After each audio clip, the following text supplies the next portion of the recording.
अस्सलाम वालेकुम dear student, कैसे हैं आप। मैं हूं आपका biology teacher Zulfikar. Dear student, आज का जो हमारा टॉपिक है, ठीक है, टॉपिक का आज का हमारा नाम है प्रोटीन। ठीक है, आज के टॉपिक में हम प्रोटीन और प्रोटीन के क्या इम्पोर्टेंस है, ठीक है, उनके बारे में जो है ना हम पढ़ेंगे। ठीक है, थोड़ा सा जो है ना आपके जहन में, ताकि प्रोटीन का कंसेप्ट अच्छी तरह आ जाए। ठीक है, तो जो वर्ड प्रोटीन है, ठीक है ना, वो लफ्ज़, ठीक है, प्रोटीन से निकला हुआ है। प्रोटीन, प्रोटीन्स का मानी है प्राइम और फर्स्ट। ठीक है, प्रोटीन जो है ना बेसिकली एक बायोलॉजिकल मॉलिक्यूल है। ठीक है, जिस तरह कार्बोहाइड्रेट और लिपिड बायोलॉजिकल मॉलिक्यूल्स होते हैं, इसी तरह प्रोटीन भी क्या है, एक बायोलॉजिकल मॉलिक्यूल है जो इंसान के जिस्म के अंदर होता है। और प्रोटीन्स के बहुत सारे फंक्शन है, ठीक है, जो कि इंसान के जिस्म के लिए लाजिम और मलजूम होते हैं। ठीक है, आइए इसके डेफिनेशन को भी थोड़ा सा देखते हैं। A biological molecule which take place inside the human body, polymer of repeating units called amino acid linked together by the help of peptide bond। तो इसमें जो है ना मैं आपको तीन चीज़ें सिखाऊंगा, बाकी जो है ना प्रोटीन का डेफिनेशन आपके खुद जहन में आ जाएगा। ठीक है, पहले है हमारे साथ पॉलीमर, ठीक है, सेकंड है अमाइनो एसिड, ठीक है, और थर्ड है पेप्टाइड बॉन्ड। ठीक है, आइए चलते हैं पॉलीमर की तरफ।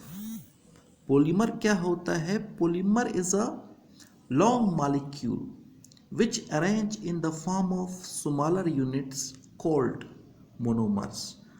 पॉलीमर दरअसल में एक लॉन्ग चेन, ठीक है, मॉलिक्यूल्स का होता है जो छोटे छोटे यूनिट्स से बने हुए हैं। ऐसे छोटे छोटे यूनिट्स को मोनोमर कहते हैं। ठीक है, ये हो गया पॉलीमर का कंसेप्ट। नेक्स्ट, अमाइनो एसिड्स क्या होते हैं? आसान लफ्ज़ों में प्रोटीन अमाइनो एसिड से मिलकर बनता है। ठीक है, और अमाइनो एसिड क्या है? प्रोटीन का बेसिक यूनिट है। बहुत सारे अमाइनो एसिड मिलके प्रोटीन बनाते हैं, और बेसिकली अमाइनो एसिड के 20 टाइप्स है। आते हैं पेप्टाइड बॉन्ड की तरफ। पेप्टाइड बॉन्ड होता क्या है?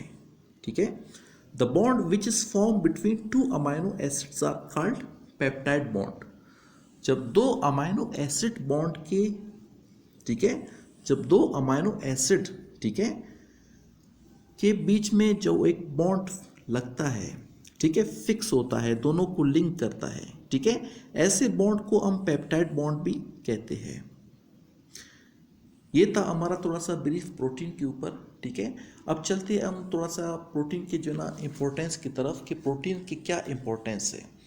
तो डियर स्टूडेंट, प्रोटीन का जो है ना पहला इम्पोर्टेंस ये है कि प्रोटीन जो है ना हमारे जिस्म में एक डिफेंसिव, ठीक है, डिफेंसिव का भी किरदार अदा करता है। ठीक है, कैसे अदा करता है? हमारे जिस्म में जो एंटीबॉडीज़ होते हैं, ठीक है, ये भी क्या होते हैं? प्रोटीन ही होते हैं नेचर में। ठीक है, जब भी कोई फॉरेन ऐसे, ठीक है, कोई फॉरेन जरासीम वगैरह हमारे जिस्म के अंदर आता है, तो ये एंटीबॉडीज़ क्या करते हैं? उनसे लड़ते हैं और हमारे जिस्म को तहफ़्फ़ुज़ फराहम करते हैं। सेकंड अगर देखा जाए कि सेकंड इसका इंपॉर्टेंस क्या है, ठीक है, सेकंड इसका इंपॉर्टेंस है स्ट्रक्चर ऑफ बिल्डिंग मटेरियल।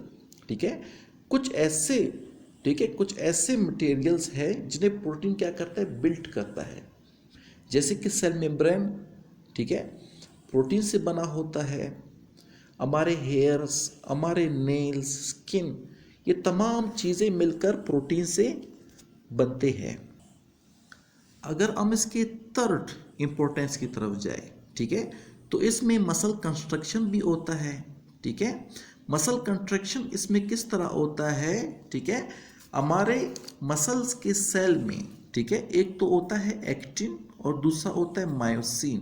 ठीक है, ये प्रेजेंट होते हैं मसल सेल्स में। ठीक है, इनका काम क्या होता है, हमारे मसल को कॉन्ट्रैक्शन एंड रिलैक्सेशन में क्या करते हैं, मदद करते हैं। कौन से प्रोटीन होते हैं, एक्टिन और मायोसिन। ठीक है, कहाँ पे प्रेजेंट होते हैं, हमारे मसल सेल में प्रेजेंट होते हैं।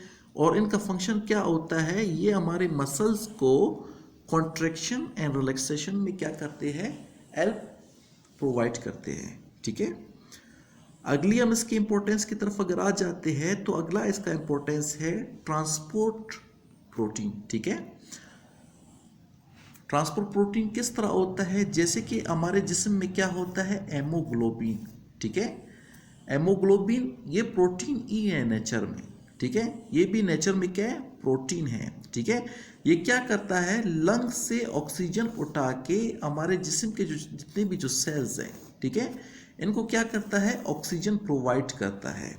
ये हो गया हमारा ट्रांसपोर्ट प्रोटीन। अगला अगर हम इसकी इंपॉर्टेंस की तरफ आ जाए, ठीक है, प्रोटीन क्या होते हैं, एंजाइम्स भी होते हैं नेचर में। ठीक है, हमारे जिस्म में जो जितने भी एंजाइम हैं, ठीक है, ये प्रोटीन से ही बने होते हैं। ठीक है, इनका फंक्शन क्या होता है, जैसे हम खुराक खाते हैं उसी खुराक को, ठीक है, एज अ कैटलिस्ट। ठीक है, कैटलिस्ट क्या होता है, किसी भी रिएक्शन को स्पीड करने को क्या कहते हैं बेटा, कैटलिस्ट कहते हैं। ये जो है ना केमिस्ट्री का एक टर्म है।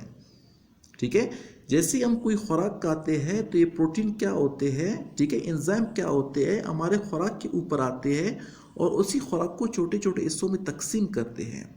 ठीक है, खुराक में जो भी चीज़ें मिले हुए हैं, ठीक है, जितने भी चीज़ें हैं, ये हमारे खून में आके जज्ब होता है।